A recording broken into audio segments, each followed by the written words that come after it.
So hello and welcome back to my channel that is economic Pathshala by doctor Ananya. आज हम बात करने वाले हैं about the economic current affairs for the month of December. और दिसंबर के भी फर्स्ट वीक के हम बात करने वाले हैं, दैट इज 1 टू 7 में जो भी इंपॉर्टेंट इकोनॉमिक न्यूज़ रही है उसको हम डिस्कस करते हैं with the static facts. So, moving on to the first news, real GDP has been estimated to grow by 8.2% in the second quarter by NSO। तो NSO जो है हमारी जो नेशनल स्टैटिस्टिकल ऑफिस है, जो कि बना है बाय CSO प्लस NSSO को मर्ज करके बना है इन द 2019, उसी को हम बोलते हैं NSO। उन्होंने एक डाटा जारी किया है अबाउट द रियल GDP। वो कह रहे हैं कि जो Q2 है, आपको पता है एक साल में 4 क्वार्टर होते हैं। जो सेकेंड क्वार्टर है उसमें हमारी जो GDP की ग्रोथ है वो रहेगी 8.2%। और अगर हम फर्स्ट हाफ की बात करें, फर्स्ट हाफ मतलब अगर आप किसी साल को 2 हाफ्स में डिवाइड करते हैं, जिसको हम H1 से डिनोट करते हैं, यानी कि अप्रैल, मई, जून, जुलाई, अगस्त, सितंबर, तो ये हो गए हमारे 6 महीने। और जो लास्ट के 6 महीने हो गए वो हो गया सेकेंड हाफ। तो जो फर्स्ट हाफ है उसमें जो ग्रोथ देखी गई है वो है 8.7%।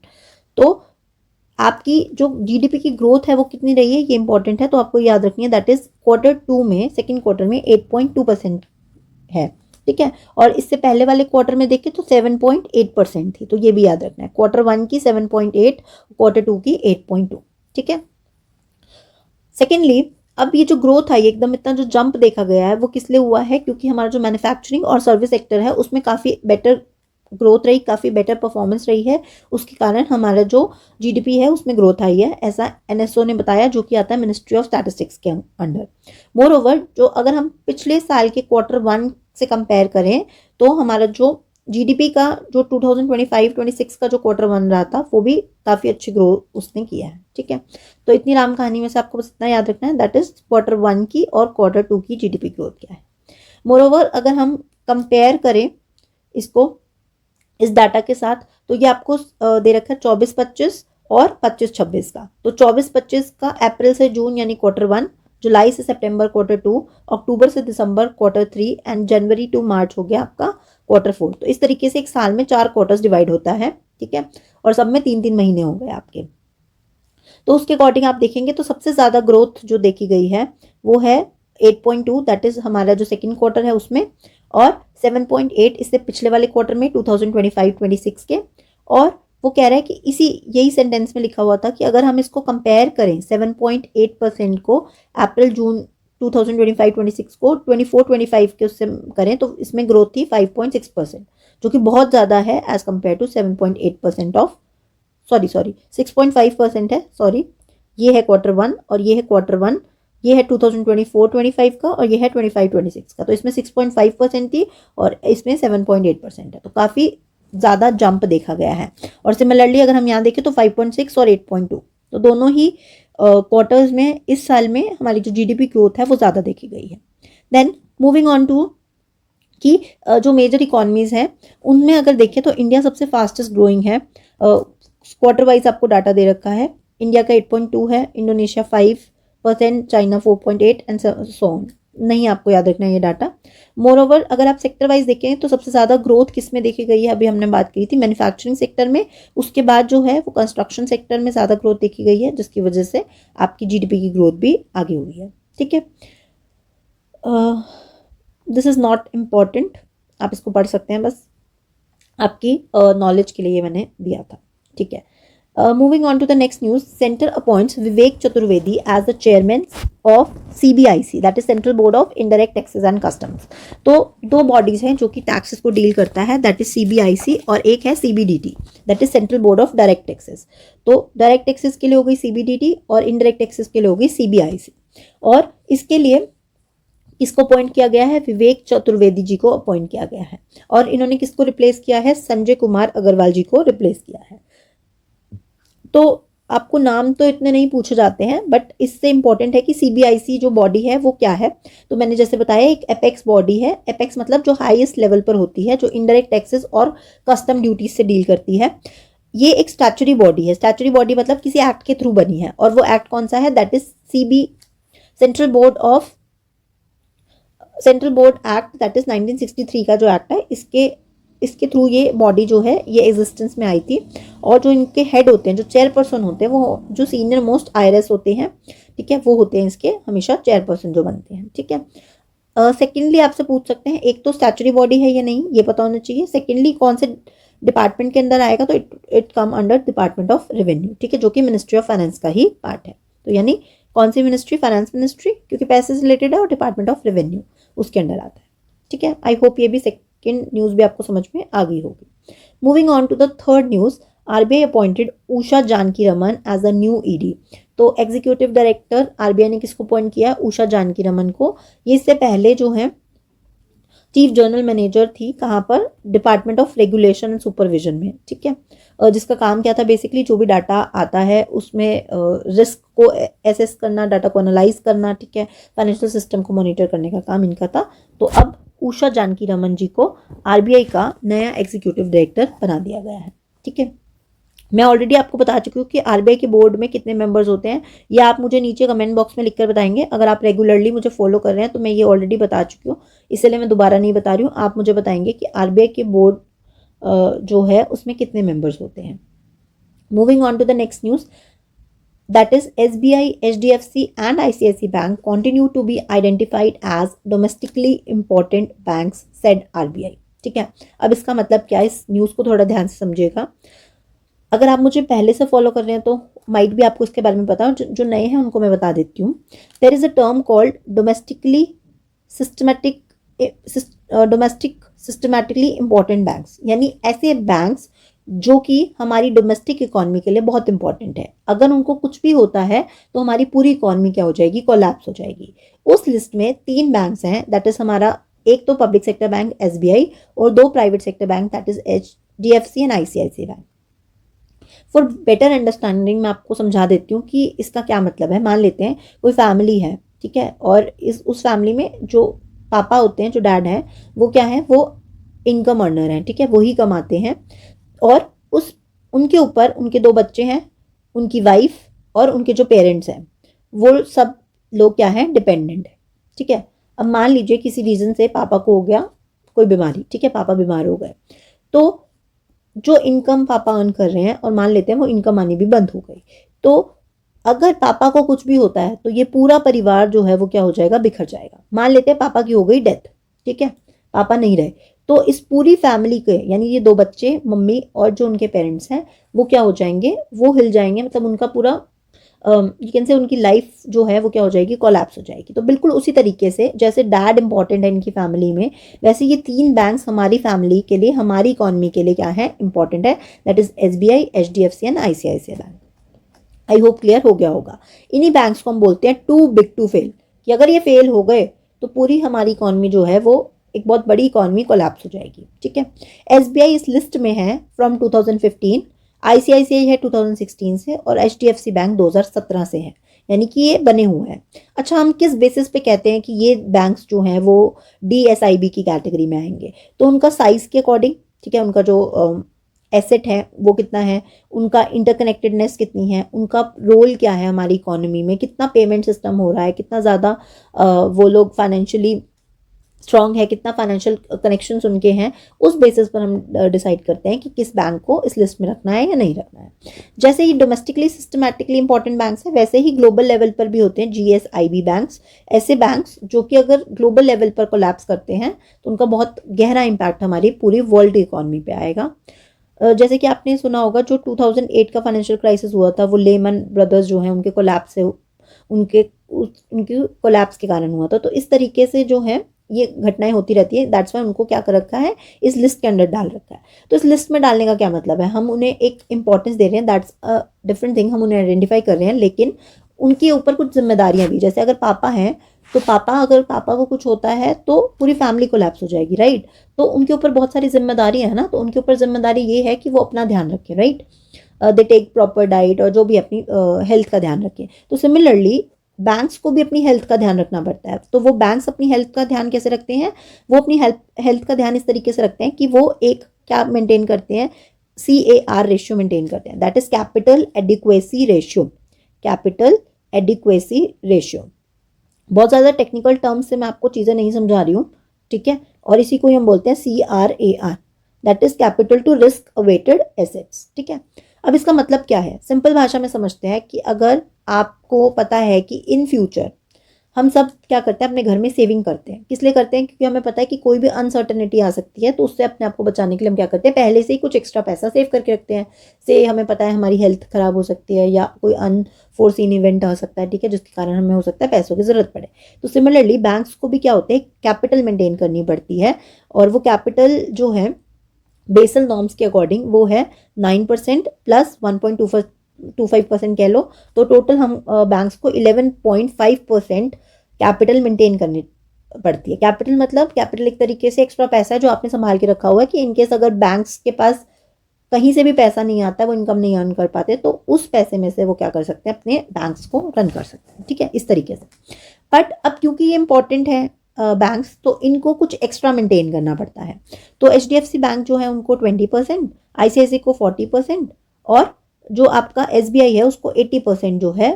अकॉर्डिंगली वो कितने इंपॉर्टेंट है हमारी इकोनॉमी के लिए, एक बफर बना रखा है कि इतना इतना आपको एक्स्ट्रा कैपिटल 11.5 के अलावा इतना आपको मेंटेन करके चलना है। ठीक है, so this is the news. I hope आपको ये वाला कॉन्सेप्ट समझ में आ गया होगा। Moving on to the next news, Indian factory output slows to 0.4% in October, lowest in the 13 months. अक्टूबर में जो हमारा IIP है, that is index of industrial production, वो दिखा रहा है कि वो काफ़ी स्लो डाउन हो गया अक्टूबर में। ठीक है, तो IIP क्या है, index of industrial production, basically एक इंडेक्स है जो कि बताता है कि हमारा जो इंडस्ट्रियल प्रोडक्शन है उसकी वॉल्यूम में कितना चेंज आ रहा है, यानी टोटल जो आउटपुट बना रहे हैं उसमें कितना चेंज आ रहा है, कितना बढ़ रहा है या कितना घट रहा है। अकॉर्डिंगली हम चेक करते हैं, और किसके कंपैरिजन में, बेस ईयर के। तो बेस ईयर इसका अभी है 2011-12, जो कि बढ़कर हो गया है। ये न्यूज़ आई थी, कमिंग वीक में है, मैं नेक्स्ट वीक में आपको पढ़ाऊंगी कि बेस ईयर चेंज हो रहे हैं विद इफेक्ट फ्रॉम 2027। तो इसका बेस ईयर चेंज होके हो जाएगा 2022-23। ठीक है, तो मैंने आपको बताया था ट्रिक क्या है, 2011-12 को 2 से मल्टीप्लाई कर दो, यानी इसको 22 कर दो, तो 22 और 23। ठीक है, जस्ट डबल कर दो के तो बेस ईयर क्या हो जाएगा, न्यू बेस ईयर आपको पता चल जाएगा। ठीक है, ओके। अब इसको, इस डाटा को कौन पब्लिश करता है, NSO पब्लिश करता है, जो कि MOSPI के अंडर आता है, that is ministry of statistical and programme implementation. ठीक है, इसी के अंडर IIP इंडेक्स के अंडर एक और इंपॉर्टेंट चीज आती है जिसको हम बोलते हैं कोर सेक्टर। इससे पहले वाले वीडियो में मैं पढ़ा चुकी हूँ कोर सेक्टर का। तो कोर सेक्टर क्या होते हैं, ऐसे सेक्टर्स जो कि हमारी इकोनॉमी में मतलब टोटल इंडस्ट्रियल प्रोडक्शन में वो 8 जो सेक्टर्स हैं, यानी कि स्टील, कोल, सीमेंट, रिफाइनरी प्रोडक्ट्स, ये सब जो है वो बहुत इंपॉर्टेंट है। इनका अलग से डाटा निकाला जाता है कि ये 8 सेक्टर्स कैसे ग्रो कर रहे हैं और बाकी IIP कैसे ग्रो कर रहा है। IIP का डाटा मैंने बताया NSO MOSPI जारी करता है, लेकिन जो कोर सेक्टर है उसका डाटा कौन पब्लिश करता है, NSO पब्लिश नहीं करता है। इसके बारे में आप मुझे बताएंगे, ये आपका सेकंड क्वेश्चन है जो कि आप कमेंट बॉक्स में लिखकर बताएंगे। ठीक है, IIP में 3 मेजर सेक्टर्स हैं जो कि अपनी वेटेज के अकॉर्डिंग ही हमने कर रखा है, मैन्युफैक्चरिंग, माइनिंग एंड इलेक्ट्रिसिटी। तो मैन्युफैक्चरिंग 77, माइनिंग 14 और इलेक्ट्रिसिटी 7.99%। ठीक है, तो इस ऑर्डर में ही आपको याद रखना है, MME, that is manufacturing, mining and electricity. Okay, अब क्वेश्चन आता है कि क्या मैम ये डाटा याद रखने हैं, तो मैं हर बार बोलती हूँ डाटा आपको याद रखने की जरूरत नहीं है, बस आपको एक ट्रेंड, एक पैटर्न पता होना चाहिए। और बेसिकली IIP क्या है, कोर सेक्टर्स क्या है, CPI क्या होता है, WPI क्या होता है, बस ये आपको 4 चीज़ें पता होनी चाहिए। हर बार मैं रिवाइज करवा देती हूँ ताकि आपका ब्रशअप होता रहे। Next news is total gross enrolment under Atal pension योजना इज 6.34 करोड़।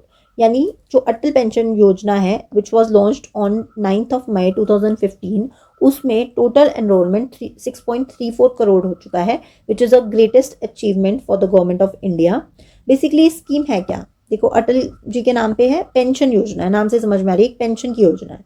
तो इसमें क्या करते हैं, जो भी लोग होते हैं, ठीक है, यूनिवर्सल स्कीम है, पेंशन स्कीम है फॉर अनऑर्गेनाइज सेक्टर। ठीक है, अब इसमें 18 से 40 साल के बीच में आप कभी भी इसको शुरू कर सकते हैं, एंड अकॉर्डिंगली आप अपना कंट्रीब्यूशन जो है वो डाल सकते हैं।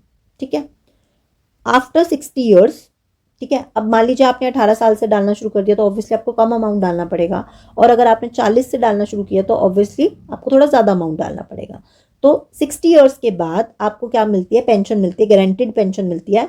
और वो जो पेंशन है उसका अमाउंट वेरी करता है फ्रॉम 1000 टू 5000, 1000 मिल सकता है, 2000, 3000, डिपेंडिंग अपॉन आपने कितना कंट्रीब्यूट किया, आपका टोटल कंट्रीब्यूशन कितना बना है, उसके हिसाब से आपको पेंशन मिलती है। और ये किसके लिए, अनऑर्गेनाइज सेक्टर के लिए। तो अब आपको पता है जो भी ऑर्गेनाइज सेक्टर्स हैं, जो गवर्नमेंट जॉब्स हैं, उनको तो पेंशन मिल ही रही है, लेकिन ये एक तरीके की स्कीम है ताकि जो बाकी सेक्टर्स हैं, जो अनऑर्गेनाइज सेक्टर्स हैं, वहां पर क्या हो सके, उनको एक तरीके से सोशल सिक्योरिटी प्रोवाइड की जा सके। ठीक है, तो मेन यही था इसमें। तो जैसे ही कोई न्यूज़ में आ जाती है स्कीम, तो वो और ज़्यादा इंपॉर्टेंट हो जाती है, तो इसलिए आपको पता होना चाहिए क्या है। अच्छा, दूसरी इंपॉर्टेंट चीज़, इसका रेगुलेशन कौन करता है, तो PFRDA, that is pension fund regulatory development authority. ठीक है, जो कि हमारे पेंशन फंड को रेगुलेट करती है, वही इस योजना को भी रेगुलेट करती है। आई होप क्लियर हो गया होगा। Moving on to the next news, Numaligarh refinery of Assam recently receive the Navratna status. तो अगर आप इंडियन इकोनॉमी में पढ़ते हैं, तो इंडियन इकोनॉमी में एक टॉपिक आता है जहाँ पर जो भी PSUs हैं उनको डिफरेंट तरह के स्टेटस दिए जाते हैं, अकॉर्डिंगली उनका कितना नेटवर्थ है, उनका प्रॉफिट कितना है, जो भी डिफरेंट क्राइटेरियाज हैं उसके अकॉर्डिंग क्या देते हैं, स्टेटस देते हैं टू द PSUs। ठीक है, तो नवरत्न स्टेटस मिलने वाली ऐसी कितनी है, टोटल 27 है, और 27 में लेटेस्ट कौन है, नुमालीगढ़ रिफाइनरी है।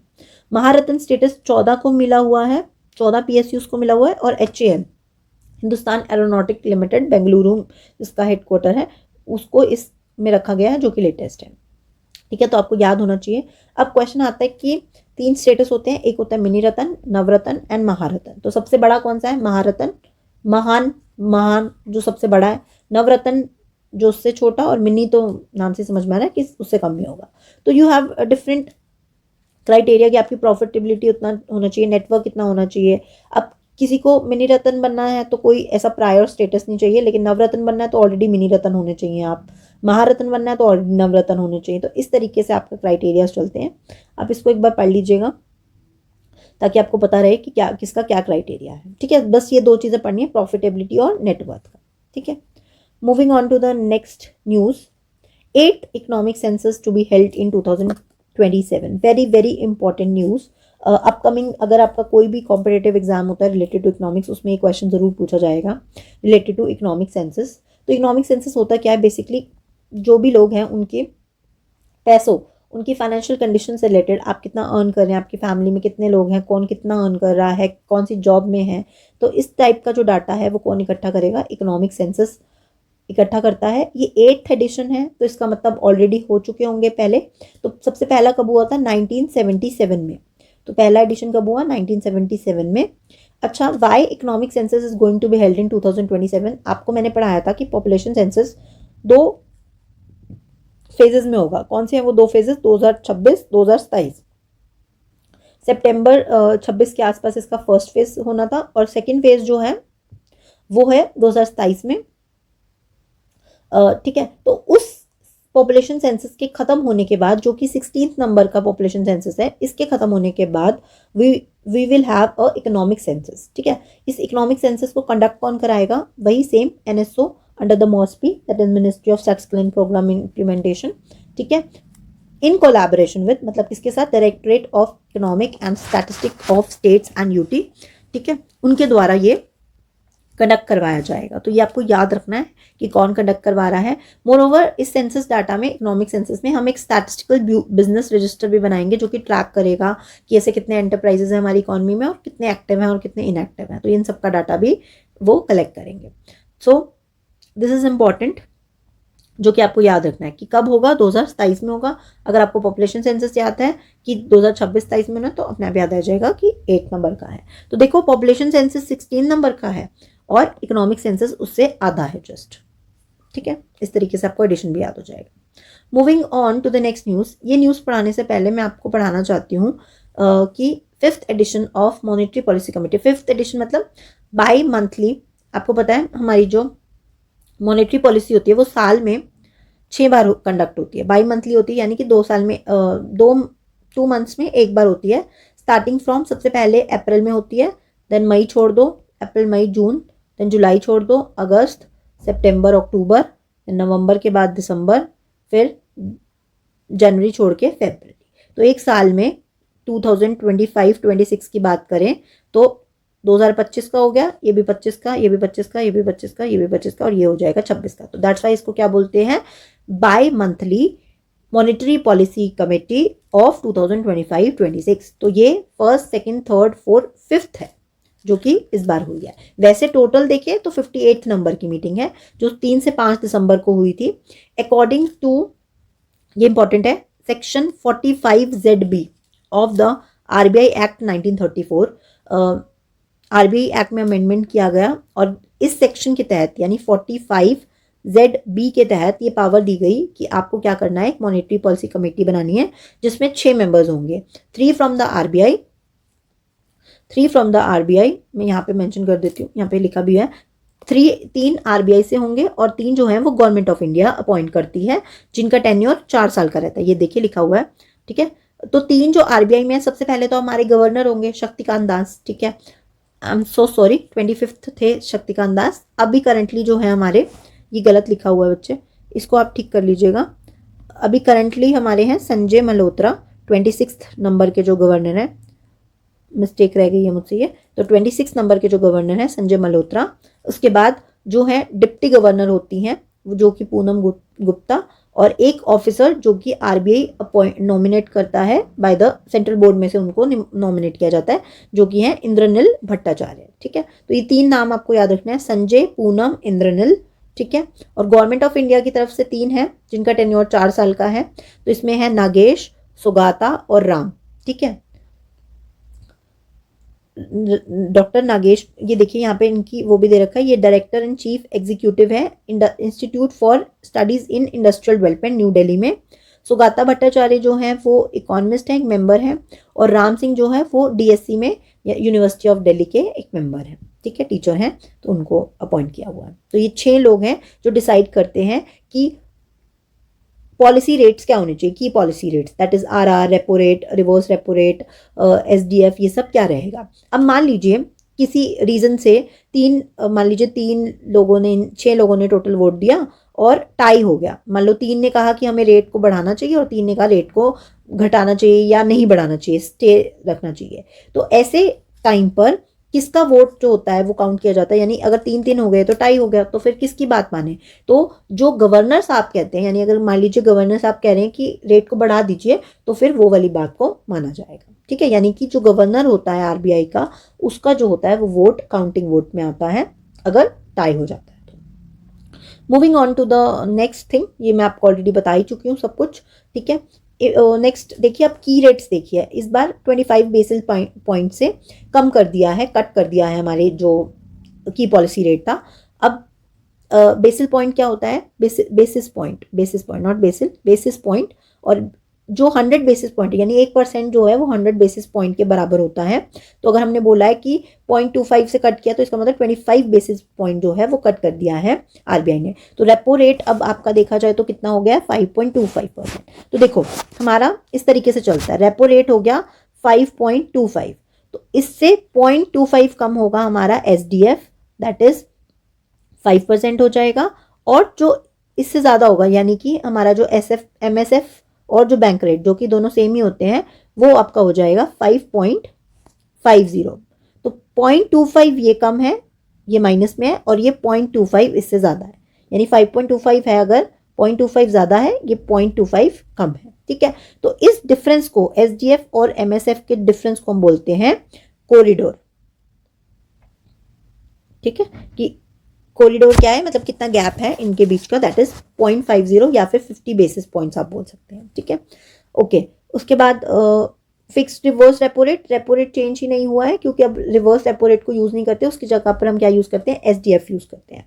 मैं ये एज्यूम करके चल रही हूँ कि अगर आप ये न्यूज़ पढ़ रहे हैं तो आपको ऑलरेडी पता है कि एमएसएफ क्या होता है, एसडीएफ क्या होता है। अगर आपको नहीं पता है then do write in the comment box, मैं आपको एक्सप्लेन कर दूंगी, ठीक है। नेक्स्ट वीडियो एक सेपरेट वीडियो बनाकर एक्सप्लेन कर दूंगी। अच्छा, CRR 3% एंड SLR जो है वो 18%। तो ये रेट्स आपको याद होने चाहिए, पूछे जाते हैं। अच्छा, जब भी मॉनेटरी पॉलिसी होती है तब एक और चीज़, 2 चीज़ें और प्रिडिक्ट की जाती हैं। Real GDP growth for full year, that is 7.3%।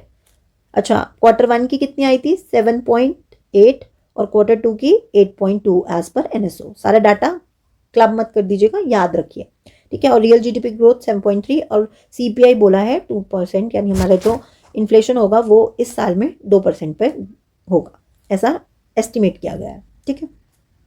Okay, तो जो भी मिनट्स होती हैं, यानी कि जो भी बातें कही गई हैं, जो भी डिस्कशंस हुई हैं, उस सबको प्रॉपर लिखा जाता है और उस मिनट्स को पब्लिश किया जाता है फोर्टनाइटली, यानी 14 डेज के बाद। यानी कि अगर मान लीजिए अब 5 तारीख को हुई है तो उसके 14 दिन के बाद, तो 14 दिन के बाद क्या हो गया, 20 तारीख हो गई, तो ऑलमोस्ट वो 20th ऑफ एवरी मंथ, जैसे अब दिसंबर में हो रहा है तो दिसंबर में 20 दिसंबर को वो क्या हो जाएगी, इसके मिनट्स को पब्लिश किया जाएगा, ठीक है। फोर्टनाइटली होता है, याद रखिएगा।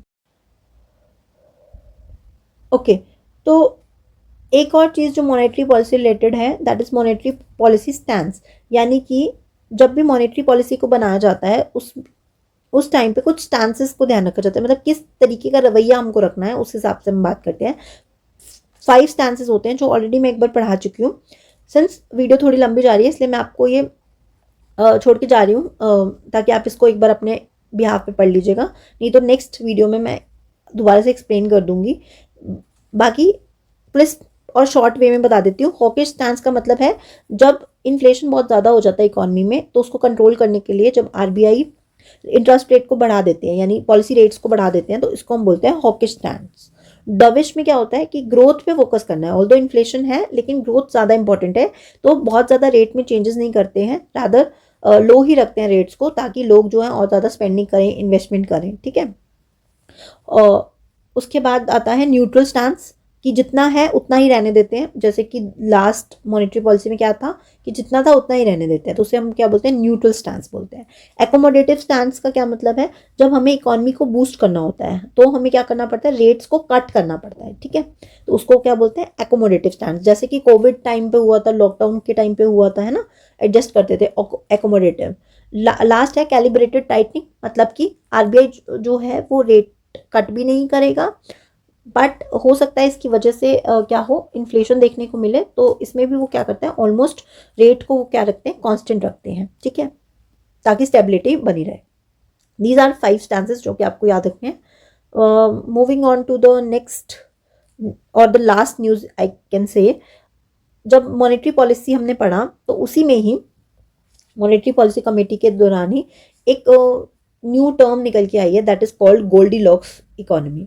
तो गोल्डीलॉक्स का मतलब क्या है, गोल्डीलॉक्स इकोनॉमी एक ऐसा टर्म है जहां पर आप देखेंगे कि इकोनॉमी में इन्फ्लेशन न्यूट्रल है, मतलब बैलेंस्ड है, बहुत ज़्यादा इंक्रीज नहीं है, और ग्रोथ जो है वो भी स्टेबल है, मतलब बेसिकली बोल सकते हैं इन्फ्लेशन और ग्रोथ जो है दोनों ही एक स्टेबल लेवल पर है।